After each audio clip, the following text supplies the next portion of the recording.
Imagine making it to your third game and you've been coding for 20 plus years. That is the reality for my guy Low Poly, who is making a volleyball video game. And what I love most about this conversation is him bringing up the fact that he made something that he wished was in the world. And he's done that for multiple projects so far. So listen to this conversation with me and Ryan, someone who has been working in the game industry as well as developing his third full video game. Personally, I learned a ton in this conversation, being someone who aspires to be someone in the gaming industry, basically breaking my way into it at this point. But there's so much to learn, and there's a lot of small things you don't know until someone tells you.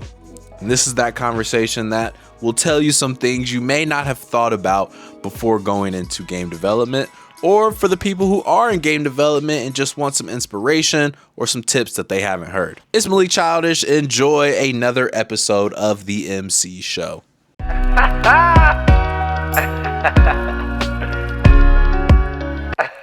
Welcome to the MC Show. This is a video game web show where it started with me ranting a ton just about video games in general.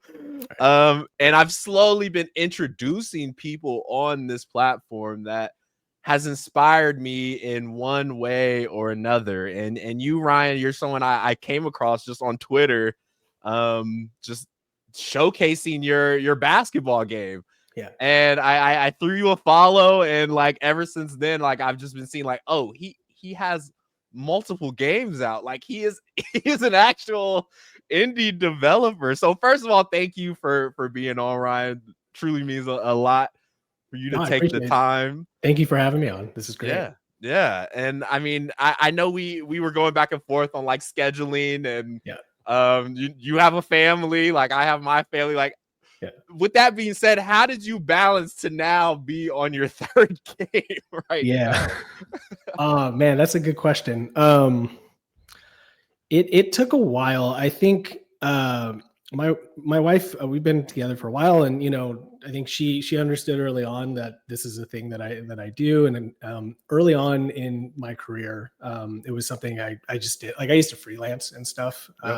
So I was kind of always trying to like make money on the side and stuff. So she'd go to bed at like 10 or whatever, and I'd work till 2 a.m, kind of throughout my life, almost the entire time we knew each other in college. So she knew back even then, like I was staying up till 3 a.m, whatever, like doing something, who knows what. And eventually it evolved into making games. And yeah, it's just been like a conversation that we've had over the years, and just, she understands that I'm passionate about it. And, luckily I was blessed enough to be able to do it both professionally and as an indie thing, which I've been doing now. And so it's paid off. But it's a challenge. Like anything else, you need to figure out a way to make time for family. And I spend way less time developing the indie stuff than I used to in the past. And part of that is like an efficiency thing. I'm better with my time. But yeah, it's not nearly as much time as I used to put in. Yeah. I mean, that's like, it's cool that you say that, because like I have a marketing background, and like that was my come up. Was I was helping my friend's business. I was helping, a small business in my city. Like, and that was how I was able to gain experience on my own, and slowly started like, man, if I could do that for them, I should be able to do that for myself. And that's kind of what transitioned a lot of what I work on now. So cool. I mean, like I said, I came across your stuff on Twitter. Right. Is Twitter your best platform right now, or have you been using YouTube? Like, I mean, you've been in it for a while. So like, what is even the way to discover this type of stuff now, and what's been successful for you, I guess, through this time period? Yeah. I probably have the same kind of experience that I think a lot of people do, which is you reach some sort of low critical mass plateau and you kind of stay there. So I have definitely struggled to really build an audience that I think the way that other people have. And I think that reflects very clearly in the sales of my game. I get these spikes where someone discovers my game and then they go, holy crap, what is this thing? And I will get a big old, sales spike out of that. It's pretty funny. Like my Twitter account and my Instagram accounts and my YouTube account and my Discord, they're all around the same number.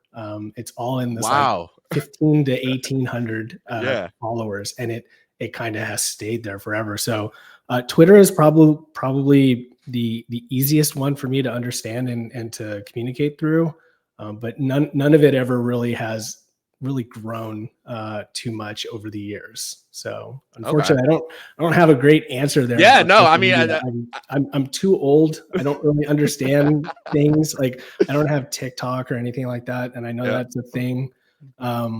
Instagram is still a little bit like bewildering to me. I don't really know how to use it well. So I'm still trying to learn, trying to get better at it, trying to be more consistent with it. But yeah, Twitter so far has been for me the easiest to work on.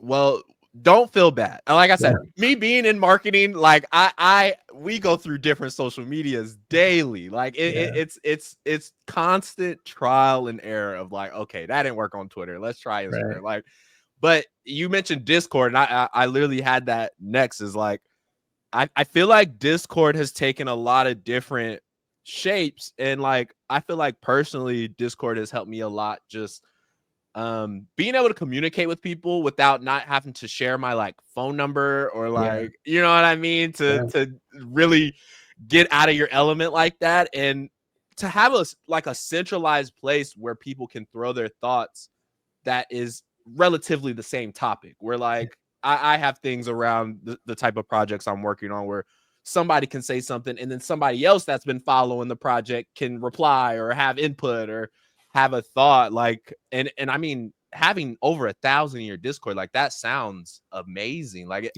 has Discord been that useful for you as being, because I feel like every indie development has a Discord, but like the business side of it, is it useful? Yeah, no, Discord has been a huge benefit for me. It has been the place where community has formed and stayed and stuck. I think the Twitter stuff is ephemeral to some degree. It's just kind of, it's there and then it's not. You see similar names over and over again, but the people that join the Discord are in a huge way responsible for like the arc of Sunday Rivals, for instance. Like I was making a game that I thought was a certain way, and then the audience that bought it convinced me why I should add specific stuff that I had early on said, well, I'm not doing that stuff. So like features and were built out specifically because of the community and their desire to have that. So Discord is great. Like you and I first connected on Discord, and I actually almost prefer doing like business on Discord. I think it's a lot easier to some of the things that you're speaking to, and just of like, you don't have to give the whole like information thing away. You can kind of have a semi-casual conversation, but I have all these side chats over here. I have Discord on the screen over here. I have all these side chats going on with various people, and a lot of things are like in flight in that capacity. And I think that's Discord makes that really easy. And building it all happened very quickly. It was the server jumped up numbers like really quickly in the early days of Sunday Rivals, and it allowed an easy like venue for people to like, just to what you're saying, is like someone give their feedback and then another person would give their feedback. Discord to me feels like the evolution of like message boards. Message boards are kind of the evolution of things like IRC back in the day and bulletin boards, if you're that old.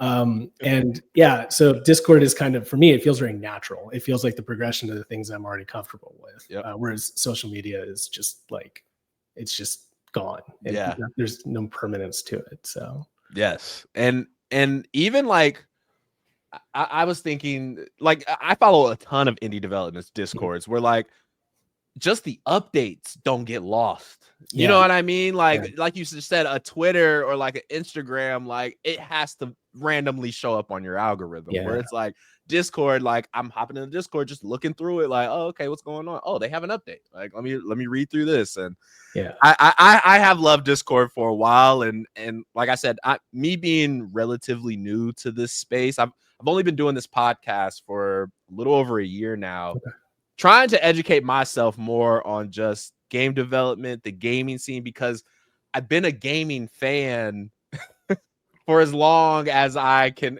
remember, and me finally switching this, like, wait, what do you mean you only sold 1,000 copies? Or like, what do you mean the marketing didn't work? Like, I don't know what any of that means. So like I credit Discord for that, because I was jumping into these indie development Discords, and they're talking about, you know, a coder left and now they're hiring a new coder. And like, I'm seeing these conversations where I'm like, what is any of this? So like for you, are you on the side of oversharing your development, or are you on the side of y'all gonna get it when I tell y'all it's done?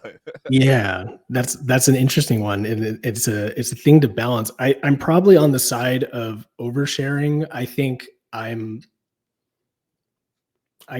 do a lot of stream of conscious posting or whatever, writing in Discord. And I think for people that are more technically minded or are interested in the game development aspect of it, it's useful and beneficial. And I think for people that are just fans of the game, it's kind of like probably something they see a big wall of text from low poly and they just scroll past it. You know, kind of like, there's no pictures with this. So I think if nothing else, that provides like a good mix for whatever the way you want to consume it.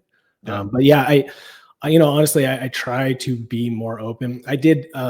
So you mentioned first following me with the basketball game Storm the Court, which I still intend to make, but right now it's on hold. I worked on that for 9 months, and I never really showed the game at all. And part of the reason why I stopped working on it, and part of the reason why I started working on the volleyball game, was because I felt like overly precious about what I was doing. And I kind of got into this rut of like, not yet. I want to make sure that like it hits really well. And then that just turned into like, it kind of spiraled into a mess. And I had to take a step back and kind of reconsider what I was doing. And one of the things that I realized is that I just wasn't sharing any progress with the game outside of like random screenshots and stuff. And I got away from making devlogs, which I was doing when I was working on Sunday Rivals. And I think that it definitely speaks to again, to like a lot of people in the development scene. I'm not sure how well that stuff plays for players. If you just play video games, I don't know what a person, if they enjoy devlogs and that kind of behind the scenes stuff, but it was definitely something I wasn't doing enough, and it's something I want to start doing more of. So that's kind of where I'm at right now. Dang, I've never, because I've started doing devlogs. I guess more background on me. Like I've started in modding. I started slowly getting into Roblox development, and now I am slowly getting into Godot, learning how to make my own standalone game. And I've documented the whole process with the mindset, I feel like my community would like to see this. And it's funny because my community, I love my community to death. They are ride or dies, but like, I feel like I've gotten the most growth from doing this documentation. Because I've went into it with the aspect of like, I used to be the person that was wondering, what the heck is any of this? Like, I used to be the person that just didn't understand it. And like, that's the type of, I guess, creativity I do try to put on it, is like, that's why I'm doing the devlog. So like, it's interesting that you brought up the point. Like I felt like I just wasn't giving it the, you know, I guess the care, you know what I mean? I felt like it deserved. I mean, you should put whatever you think is important into it. And it seems to me like you're saying that as a player, you kind of had a view, and then given the opportunity, you wanted to reflect that view. And I think that's authentic. And I think that's what people probably really respond to. So I think you're probably doing the right thing. And if anything, you should continue to do more of it, because you may be inspiring other people to want to get into it. And I honestly, I can't recommend doing that type of stuff, if nothing else, just for like personal growth of a way. I think that's been a big thing for me. Like, I don't know if I mentioned this. This is the first time I've done on screen interview. What? You did it with us. Let's Yeah. go. It's really funny because I spent all day on camera for work. So I'm very used to doing this, but I haven't done any in-person interviews. And in the past, I was really hesitant to speak on camera, or not even on camera in my videos, and that was a big hurdle for me to get over.